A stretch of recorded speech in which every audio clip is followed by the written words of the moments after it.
Hello, નમસ્કાર વિદ્યાર્થીઓ. ધોરણ 12 વિષય એસપીમાં આપણે વિભાગ બીજામાં ચેપ્ટર નંબર 1 જે ચાલુ કરેલું છે એના કન્ટિન્યુ મુદ્દાની છે એ ચર્ચા કરવાની છે. તો આપણે લાસ્ટ લેક્ચરમાં છે એ ચેપ્ટર નંબર 1માં જોયું હતું કે કંપની શેર બહાર પાડવા માટે કેવી કેવી બાબતો છે એ ધ્યાનમાં રાખે અને કેવી રીતે કંપની છે એ શેર બહાર પાડે. તો જોઈએ પહેલાં થોડુંક જોઈ લઈએ એનું કે કંપની છે એ જ્યારે પોતાની જામીનગીરીઓ શેર ડિબેન્ચર બહાર પાડે ત્યારે એ વિજ્ઞાપન પત્ર દ્વારા જાહેર જનતાને આમંત્રણ આપે છે. વિજ્ઞાપન પત્ર એટલે શું? તો કે કંપની છે એને પોતાની જામીનગીરીઓ ખરીદવા માટે જે જાહેર જનતાને જે પત્ર દ્વારા આમંત્રણ આપવામાં આવે એને શું કહેવાય? વિજ્ઞાપન પત્ર કહેવામાં આવતું હતું. વિજ્ઞાપન પત્ર નોટિસ ને પરિપત્ર સ્વરૂપનું પણ હોઈ શકે છે. ત્યારબાદ આપણે જોયું હતું 3 કાયદાઓ આપેલા હતા. કયા? તો કે security regular contract act 1956, company ધારો 2013 અને SEBI security exchange board of India 1992નો કાયદો. આ 3 કાયદાઓનું પાલન છે એ કંપનીએ કરવાનું હોય. એની માર્ગદર્શિકા નીચે જે નિયમો આપેલા હોય આ નિયમોનું પાલન છે એ કંપનીએ કરવાનું થતું હોય છે. હવે તો કે આ 3 કાયદાઓનું પાલન કરી લઈએ એટલે કંપની છે એને શેર બહાર પાડી અને શેર મૂડી ભેગી કરવાની હોય. શેર મૂડી એકઠી કેવી રીતે કરે? તો એ પણ આપણે કાલે જોયું. 4 રીતે ઊભી કરી શકે. કેટલી રીતે? 4 રીતે. કઈ? તો કે એક છે એ હકના શેર, હકના ભરણા દ્વારા, જાહેર ભરણા દ્વારા અને બોનસ શેર દ્વારા, અને છેલ્લું આપેલું હતું ખાનગી ધોરણે. ખાનગી ધોરણે કેવી રીતે એકઠી કરે? તો કે એમાં વિજ્ઞાપન પત્ર દ્વારા જાહેર જનતાને ના આમંત્રણ આપે પણ કોને? તો કે ખાનગી નિયુક્તિ માટે જે 50 સભ્યોની નિમણૂક કરેલી હોય ને એ 50 સભ્યોને જ ખાલી એના શેર ડિબેન્ચર ખરીદવા આમંત્રણ આપે. એ ખાનગી ધોરણે કહેવામાં આવે. તો ખાનગી ધોરણે હકના શેર, બોનસના શેર અને જાહેર ભરણા દ્વારા છે એ શેર મૂડી એકઠી કરવામાં આવે છે. શેર મૂડી એકઠી કરી દઈએ એટલે જે શેર હોય એ સંચાલક મંડળની પરવાનગી લઈ અને જાહેર જનતાને શેર હોલ્ડર એની પાસે રહેલા શેર આપવા માંગતા હોય તો એને શું કહેવાતું હતું? વેચાણ માટેની દરખાસ્ત કહેવામાં આવતી, ઓફર ફોર શેર. તો વેચાણ માટેની દરખાસ્ત કોને કહેવાય? તો કે સંચાલક મંડળની પરવાનગી મંજૂરી લઈ અને શેર હોલ્ડર પાસે જે શેર હોય જાહેર જનતાને આપે એને શું કહેવાય? વેચાણ માટેની દરખાસ્ત છે એ કહી શકાય છે.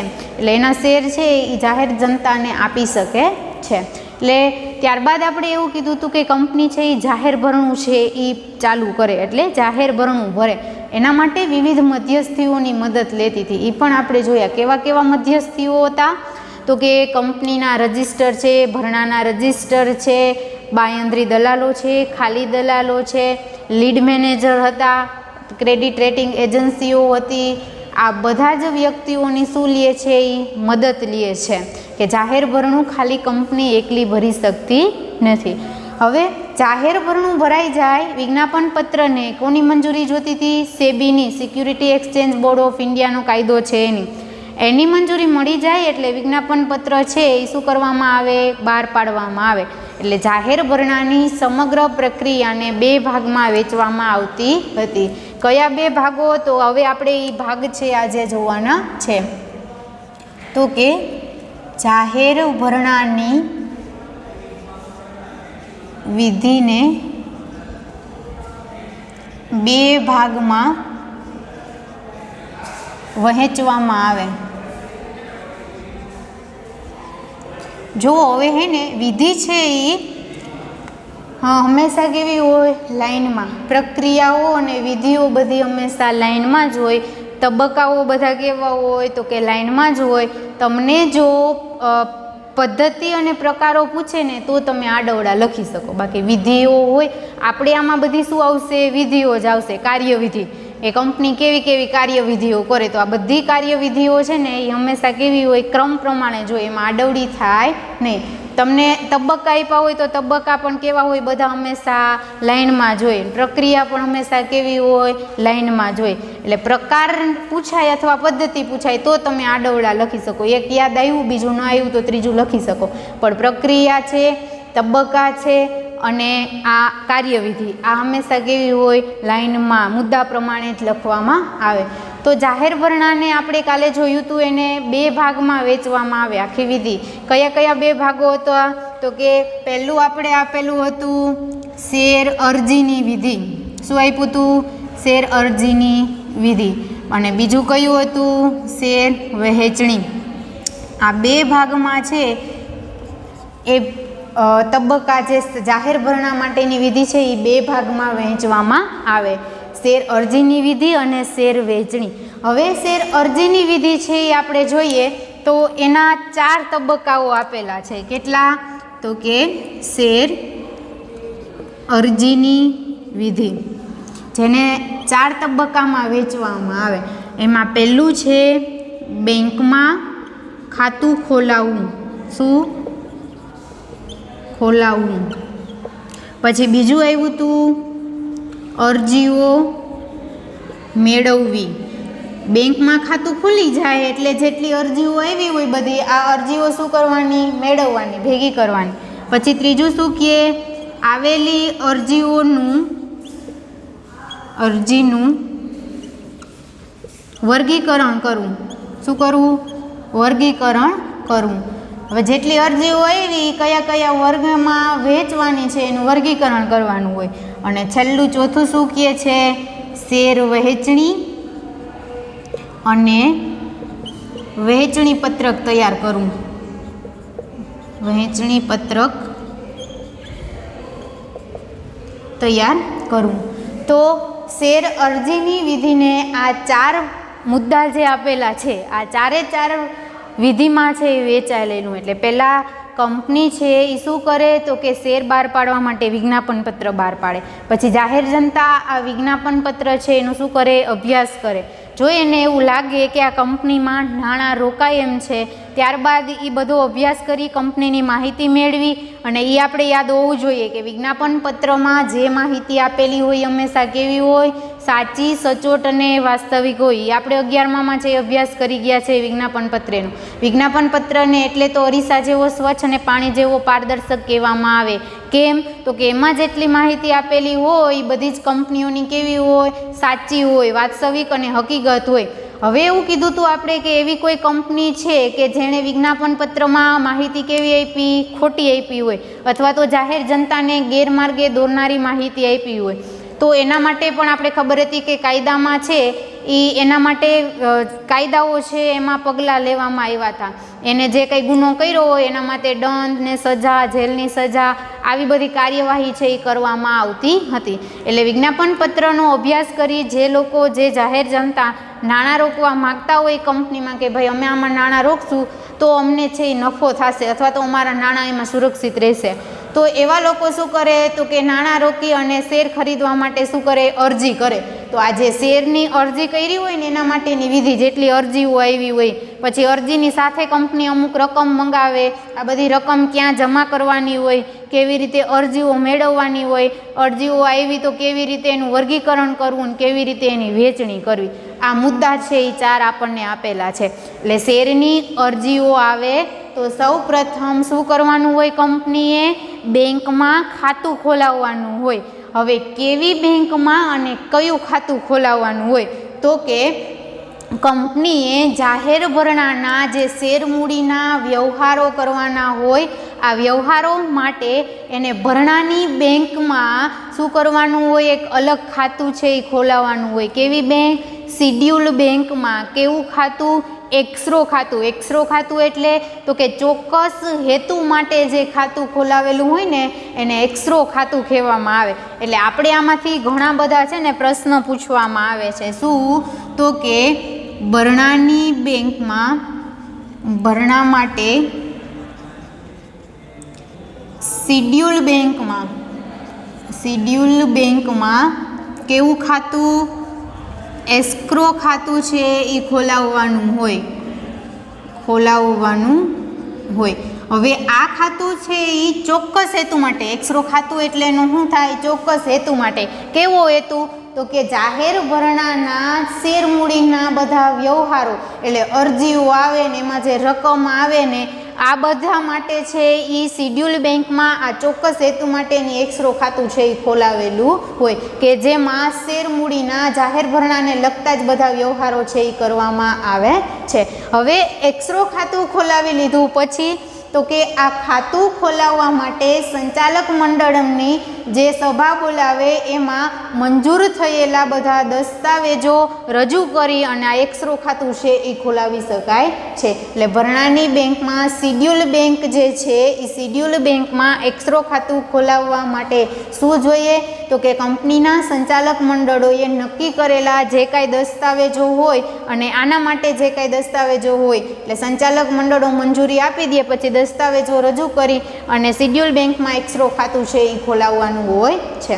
હવે આ એક્સરો ખાતું જ્યારે કંપની ખોલાવે ત્યારે કંપની એ બેંકને એવી બાંયધરી આપે છે કેવી તો કે શેર મંજૂરીને શેર અરજીને શેર વિધિને લગતા બધા જ વ્યવહારો અમે આ ખાતામાં કરશું અને જ્યાં સુધી શેર મંજૂરીની વિધિ પૂર્ણ નહીં થાય ત્યાં સુધીની રકમ બધી આ ખાતામાં જ છે એ રાખવામાં આવશે.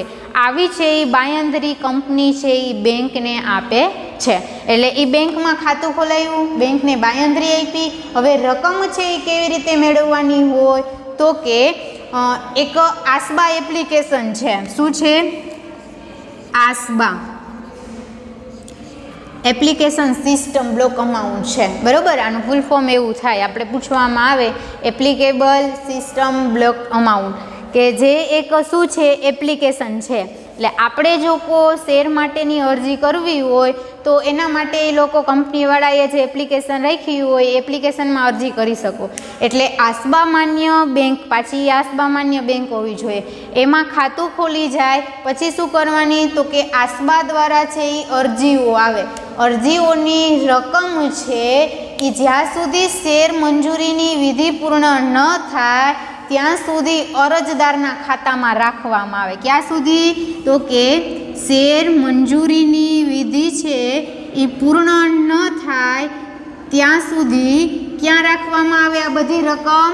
અરજદારના ખાતામાં. અરજદારના ખાતામાં સ્થગિત એટલે કે બ્લોક કરવામાં આવે.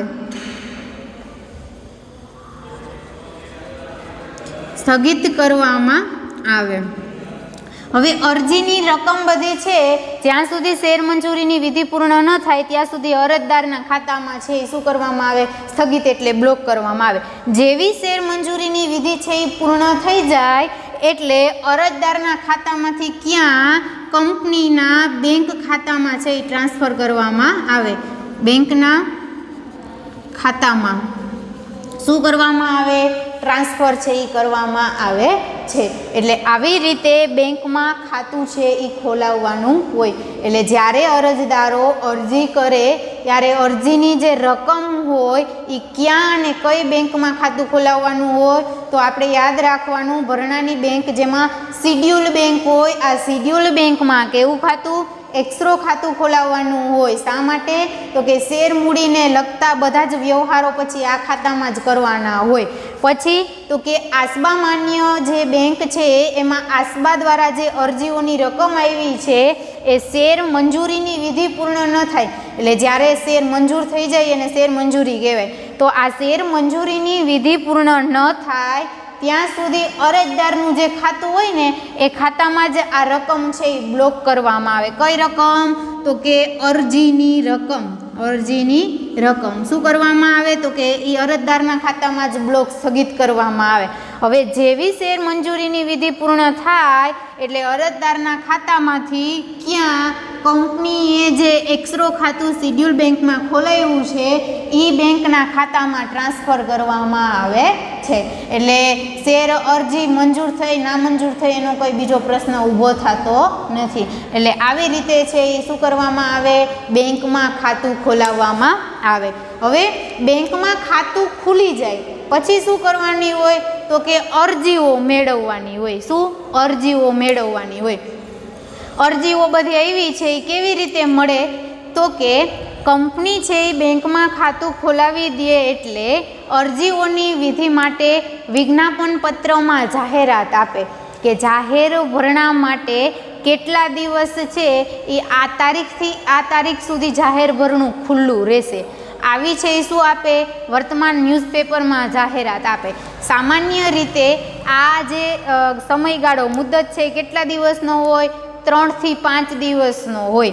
કેવો તો કે કોઈ કંપની છે એ બેંકમાં ખાતું ખોલાવી લે, અરજીઓ આવી છે તો એ એવું કહે છે ભાઈ જાહેર ભરણા માટે છે એ હવે આ તારીખથી આ તારીખ સુધી છે એ જાહેર ભરણું ખુલ્લું રહેશે, પછી શું કરવામાં આવશે, બંધ કરવાનું હશે. એટલે જે કોઈને અરજી કરવી હોય એ આ તારીખ સુધીમાં કે આ મુદત સુધીમાં કરી આપે. એટલે સામાન્ય રીતે એ સમયગાળો કેટલો હોય તો એ પણ પ્રશ્ન આપણે પૂછાય છે કે જાહેર ભરણા માટે ખુલ્લું રાખવાની મુદત કેટલી? 3 થી 5 દિવસની મુદત હોય. આ દિવસમાં છે એ અરજદારોને અરજી કરવી હોય તો એ શું કરે, અરજી છે એ કરી શકે છે. એટલે અરજીઓ કેના દ્વારા થાય તો કે આસબા દ્વારા છે અરજી કરવામાં આવે. Application system by blocked amount. આ જે એપ્લિકેશન આપી છે એ એપ્લિકેશન દ્વારા શું કરવામાં આવે, પછી અરજી કરવામાં આવે. એટલે જે અરજદારો અરજી કરવા માગતા હોય આ 3 થી 5 દિવસની અંદર શું કરશે તો કે જરૂરી દસ્તાવેજો સાથે કંપનીમાં અરજી કરશે. હવે અરજદારો પોતે અરજી કરી શકે છે બરોબર, પણ એ શું કરશે તો કે અરજીઓ કોને આપશે તો કે કંપનીના દલાલો, પેટા દલાલો જે રાખેલા હોય એ દલાલો દ્વારા છે એ અરજી આપવામાં આવશે. એટલે કોઈ પણ અરજદાર અરજી કરે એટલે કંપનીના દલાલોને આ બધું આપે અને દલાલો પછી શું કરે, અરજી છે એ કંપનીમાં જમા કરે. પણ એવું નથી કે અરજદારો પોતે ના કરી શકે, અરજદારો પોતે પણ જઈ અને કરી શકે, પણ કંપનીના જે દલાલો રાખ્યા હોય આ દલાલો દ્વારા છે એ શું કરવામાં આવે, અરજી છે એ કંપનીમાં જમા કરવામાં આવે છે. એટલે કેટલી અરજીઓ આવી છે, કેટલી અરજીઓ છે એ કોના આધારે નક્કી થાય તો કે શેર જે રકમ આવી હોય અરજીની, આ રકમ આવી છે એને આધારે છે એ નક્કી કરવામાં આવે. એટલે અધૂરી વિગતવાળી અરજીઓ પછી શું કરવામાં આવે, નામંજૂર કરવામાં આવે છે. એટલે આવી રીતે શેર અરજીઓ છે એ કરવામાં આવે. કોના દ્વારા? આસબાની જે સિસ્ટમ છે એપ્લિકેશન, આ એપ્લિકેશન દ્વારા જ છે એ અરજી કરવાની હોય. અરજીઓ બધી છે એ કોણ જમા કરે તો કે કંપનીના દલાલો કે પેટા દલાલો છે એ શું કરે તો કે અરજીઓ બધી જમા છે એ કરે છે. અરજીઓ બધી જમા થઈ જાય કેમાં તો કે અરજદાર છે એના ખાતામાંથી કંપનીના ખાતામાં છે એ ટ્રાન્સફર કરવામાં આવે. પણ ક્યારે? શેર મંજૂરીની બધી વિધિ પૂર્ણ થાય અને પછી. એટલે આ બધી શું થાય, અરજીઓ આવી જાય. હવે શું થાય તો કે અરજીઓ કંપનીને મળે એટલે અરજીઓનું શું કરવાનું હોય, વર્ગીકરણ છે એ કરવાનું હોય. શું? વર્ગીકરણ. હવે વર્ગીકરણ કેવી રીતે થાય તો કે જેટલી શેર અધૂરી વિગતવાળી અરજીઓ આવી હોય એમાં પૂરેપૂરી વિગતો હોય, અરજદારનું નામ હોય, કંપનીનું નામ, ખાતા નંબર, ડિપોઝિટી પાર્ટિસિપેન્ટ નંબર જે કાંઈ હોય આ બધી અરજીઓ હોય. અરજીઓ અધૂરી વિગતવાળી અરજીઓ એ શું કરવામાં આવે, નામંજૂર કરવામાં આવે. એટલે શેર મંજૂર કરવા કે ન મંજૂર કરવા એનો કોઈ પ્રશ્ન ઊભો થતો નથી. કેમ તો કે અધૂરી વિગતવાળી અરજીઓ પહેલેથી શું કરી દીધી હોય, નામંજૂર કરી દીધી હોય. એટલે જે મંજૂર થઈ છે અરજીઓ એનું શું કરવામાં આવે, હવે વર્ગીકરણ કરવામાં આવે. એ વર્ગીકરણ કયા વર્ગમાં કેવી રીતે કરવું એ પછી હવે નક્કી થાય. તો વર્ગીકરણ છે ને 4 વર્ગોમાં કરવામાં આવે. કેટલા વર્ગોમાં? 4 વર્ગોમાં. એટલે શેર અરજીનું વર્ગીકરણ, શેર અરજીનું વર્ગીકરણ કેવી રીતે થાય તો કે 4 વર્ગોમાં થાય. કયા? તો કે પહેલા છૂટક રોકાણકારો. કેવા? રોકાણકારો.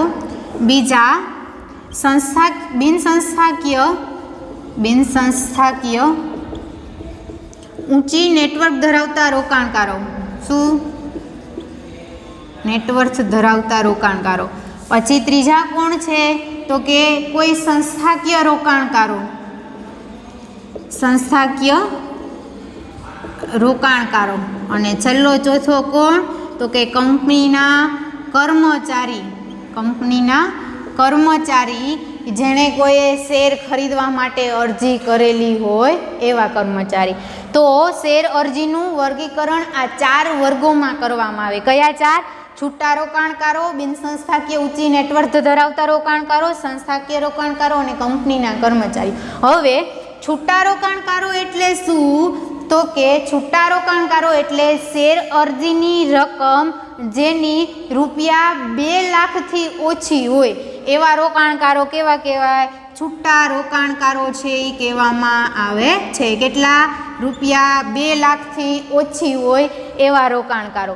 બિન સંસ્થાકીય ઊંચી નેટવર્ક ધરાવતા રોકાણકારો એટલે તો કે આ 2 લાખથી વધારે જેની રકમ હોય અરજીની એને શું કહેવાય? ઊંચી નેટવર્થ ધરાવતા રોકાણકારો છે એ કહેવામાં આવે છે. અને સંસ્થાકીય રોકાણકારો તો કે કોઈ ખાનગી બેન્કો છે, કોઈ ખાનગી સંસ્થાઓ છે, આ સંસ્થાકીય રોકાણકારો, અને કંપનીના કોઈ કર્મચારીઓ હોય એને રોકાણ કર્યું હોય એ. એટલે આ 4 વર્ગોમાં અરજીઓનું શું કરવામાં આવે? વર્ગીકરણ કરવામાં આવે. હવે એક બાબત એ ધ્યાનમાં રાખવાની કે આ છૂટા રોકાણકારો છે એના માટે કંપનીએ કુલ શેર જેટલા બહાર પાડવાના હોય એના ઓછામાં ઓછા કેટલા? 10% રકમ છે, 10% એ કોના માટે? છૂટા રોકાણકારો માટે છે. એ અલગ અનામત છે એ રાખવાના હોય છે. કેટલા? તો કે કંપની છે એ જ્યારે કંપની શેર બહાર પાડે ત્યારે શેરની અરજીના કેટલા? ઓછામાં ઓછા કેટલા ટકા? 10%. કોના માટે? છૂટા રોકાણકારો માટે. છૂટા રોકાણકારો માટે છે એ અનામત અલગ છે એ રાખવાના હોય છે. છૂટા રોકાણકારો માટે જેટલી શેર બહાર પાડવાના હોય ને એની અરજીના ઓછામાં ઓછા 10% રકમ છે એ છૂટા રોકાણકારો એટલે 10% અરજી છે એ છૂટા રોકાણકારો માટે રાખવાની હોય. એટલે આવી રીતે અરજીનું વર્ગીકરણ થાય. જોકે સામાન્ય રીતે કોઈ પણ કંપની હોય ને એના વિજ્ઞાપન પત્રમાં એને કોને કયા વર્ગમાં કેટલા અરજીઓનું વર્ગીકરણ કરવું એને વિજ્ઞાપન પત્રમાં ચોક્કસ છે એ શું કરી દીધું હોય? દર્શાવી જ દીધું હોય કે ભાઈ એ છૂટા રોકાણકારો છે, સંસ્થાકીય રોકાણકારો છે એના માટે આવી રીતે છે એ અરજીનું વર્ગીકરણ છે એ કરવામાં આવે છે. એટલે બધાએ વિજ્ઞાપન પત્રમાં દર્શાવી દીધું હોય એટલે બીજો કંઈ પ્રશ્ન થતો નથી. એટલે શું થયું? અરજીઓનું વર્ગીકરણ આવી રીતે થાય જે બધી અરજીઓ આવી હોય એનું. હવે તો કે બેંકમાં ખાતું ખોલાવાઈ ગયું નક્કી થઈ ગયું, અરજીઓ બધી મળી ગઈ, અરજીઓનું શું કરી દીધું? વર્ગીકરણ કરી દીધું. હવે શું થાય? તો કે જે અરજીઓ બધી આવી છે એના આધારે શેરની વેચણી થાય અને શેર વેચણી પત્રક છે એ શું કરવામાં આવે? તૈયાર કરવામાં આવે. એટલે ચોથો મુદ્દો શેરની વેચણી છે એ કેવી રીતે કરવામાં આવે? તો કે જેટલી અરજીઓ આવી છે એનો વર્ગ નક્કી થઈ ગયો પછી શું કરવામાં આવે? શેરની વેચણી કરવામાં આવે. એટલે અરજી જે આવી છે આ અરજીના આધારે કયા વર્ગમાં એટલે છૂટા રોકાણકારો, ઊંચી નેટવર્ક ધરાવતા રોકાણકારો છે, સંસ્થાકીય રોકાણકારો અને કંપનીના કર્મચારીઓ કયા વર્ગમાં કેટલા શેરની વેચણી કરવી એ નક્કી કરવામાં આવે. એટલે કંપનીના લીડ મેનેજર છે, કંપનીનો સેક્રેટરી છે, ભરણાના રજિસ્ટર આ બધા શું કરે? શેર વેચણી છે એ નક્કી કરે છે. શેર વેચણી થાય એટલે શેર વેચણી પત્રક આખું શું કરવામાં આવે? તૈયાર કરવામાં આવે. શેર વેચણી પત્રક એટલે તો કે અરજીઓ આવી છે એમાં અરજદારનું નામ, શેરની સંખ્યા, શેરની કિંમત, કંપનીનું નામ, ડિપોઝિટરી આઈડી આ બધી જ વિગતો દર્શાવતું પત્રક જેને શું કહેવાય? શેર વેચણી પત્રક છે એ કહેવામાં આવે છે. શું? તો કે અરજદારનું નામ, ડિપોઝિટરી પાર્ટિસિપેટ નંબર, શેરની કિંમત, શેરની સંખ્યા, કંપનીનું નામ આ બધી વિગતો દર્શાવતું પત્રક જેને શું કહેવાય? શેર વેચણી પત્રક છે એ કહેવામાં આવે છે. એટલે આવું શેર વેચણી પત્રક શું કરવામાં આવે? તૈયાર કરવામાં આવે. હવે શેર વેચણી પત્રક તૈયાર થઈ જાય એટલે કોના શેર ને કોની અરજીઓ છે એ મંજૂર થઈ નક્કી થઈ જાય. મંજૂર થયેલી અરજીઓનું જ આખું પત્રક તૈયાર કરવામાં આવે અને એ કયા વર્ગમાં કેટલા શેરની વેચણી કરવાની છે એ બધું નક્કી થઈ જાય એટલે આ શેર વેચણી પત્રક જે અરજદારોના શેર કે શેર અરજી મંજૂર થયું છે એને શું કરવામાં આવે? SMS અથવા તો ઈમેલથી છે એ જાણ કરી દેવામાં આવે છે કે ભાઈ તમારા આટલા શેરની અરજી મંજૂર થઈ છે ને આટલી નામંજૂર. એટલે નામંજૂરનો કોઈ પ્રશ્ન થતો જ નથી. શેર અરજી આખી મંજૂર થઈ જાય છે પછી જ છે એનું આખું પત્રક છે એ તૈયાર કરવામાં આવે છે. એટલે આવી રીતે શેર અરજીની વિધિ છે એ પૂરી કરવામાં આવે છે. કેવી રીતે થાય તો કે શેર અરજીની વિધિમાં જ્યારે પહેલાં અરજીઓ આવે એટલે કંપનીએ પહેલાં શું કરવાનું, બેંકમાં ખાતું ખોલાવવાનું હોય. કઈ બેંકમાં? ભરણાની એક નક્કી કરેલી બેંક હોય, જેમાં શિડ્યુલ બેંકમાં એક એક્સરો ખાતું ખોલાવવાનું હોય કે જેમાં કંપની શેર મૂડીને લગતા બધા જ વ્યવહારો છે એ શેમાં તો કે એ બેંકમાં જ કરે. એના માટે છે એ એક્સરો ખાતું ખોલેલું હોય. તો એક્સરો ખાતામાં આ બધું શું કરે વિગતો. પછી કંપની છે એ બેંકને એવી બાંયધરી આપે કે બધા શેર મૂડીને લગતા વ્યવહારો બધા અમે આ જ ખાતામાંથી કરશું. જ્યાં સુધી શેર મંજૂરી એટલે કે શેર મંજૂર ન થઈ જાય અરજદારોના, શેર હોલ્ડરના, ત્યાં સુધીના બધા જ રકમ છે એ શું કરવાની હોય તો કે કંપનીના અરજદારના ખાતામાં છે એ રાખવામાં આવે. શેર મંજૂરીની વિધિ પૂર્ણ થાય એટલે શું કરવામાં આવે, એ ખાતામાંથી કંપનીના બેંકના ખાતામાં રકમ અરજીની જે હોય એ શું કરવાની, ટ્રાન્સફર છે એ કરવાની હોય.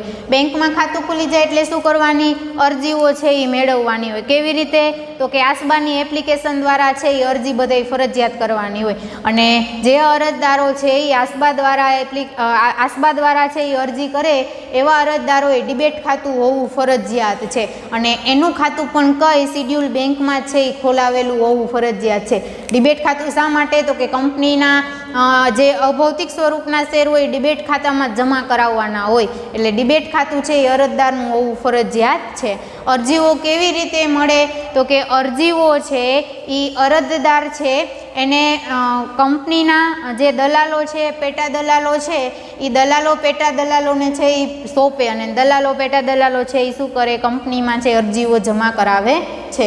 પછી અરજી મેળાઈ આવી જાય એટલે અરજીઓનું શું કરવામાં આવે, વર્ગીકરણ કરવામાં આવે. કેટલી રીતે?